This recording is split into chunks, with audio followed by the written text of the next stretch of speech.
export, organic, agriculture, different sectors, different field. This is almost like everyday activity for me actually, because this is the core part and this is my passion also. So today we are going to learn about the organic farming and yes, organic product export in the agriculture sector.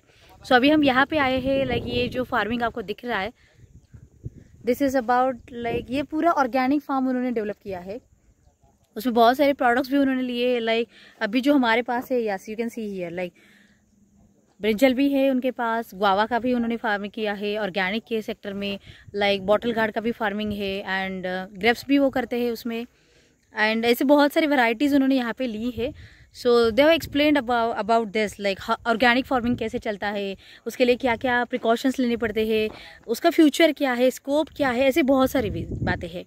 सो लेकिन yes मैं definitely ये कहूँगी कि like being in the export business, being as a importer also in the other market in the Gulf country, like we are running there also business. सो ये मैंने देखा ना कि अभी का आज का फ्यूचर ही है ना कि ये सिर्फ ऑर्गेनिक फार्मिंग जाएगा, in the sense like organic inorganic सब चलने वाला है, रेसिड्यू नॉन रेसिड्यू सब चलने वाला है, but yes the future is for the organic export only.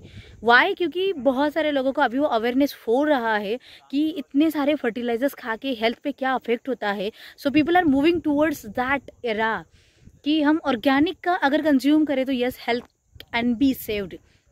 तो इसीलिए बहुत सारे फार्मर्स भी अभी उसके ऊपर जा रहे हैं कि हम ऑर्गेनिक में कैसे मतलब डेवलप करें, ऑर्गेनिक को कैसे बढ़ाया जाए।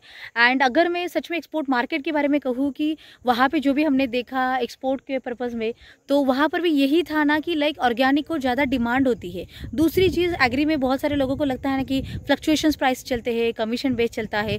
Yes you can believe that organic एक तो फिक्स पे काम करता है क्योंकि इसका वॉल्यूम कम है, डिमांड अभी के लिए कम है, लाइक सप्लाई भी उतना ही कम किया होता है, और इसीलिए ये मार्केट अभी तो इतना सैचुरेटेड नहीं हुआ है, इनफैक्ट चालू ही नहीं हुआ है। So that is the demand for you actually, that is the scope for you actually, that you can try to this sector, that how you can build up yourself in this segment. If you are really interested in the agriculture, then yes, this is might be the one of the future part for you, that you can go ahead with this. रही बात organic हर एक country लेती है। आज अगर मैं कहूँ तो स्कोप के बारे में कहा जाए तो ऑर्गेनिक में gulf is also the market for that, but the biggest market is like European countries. तो यूरोप बहुत ज़्यादा डिमांड करती है, and yes right now also India is exporting that products to European countries, majority European and USA market also. And yes what are the documentary requirement, अगर आप regularly अगर कोई supply करते हो एग्रीकल्चर में, तो गल्फ के लिए अगर देखा जाए तो येस फाइटोसैनिटरी इज़ द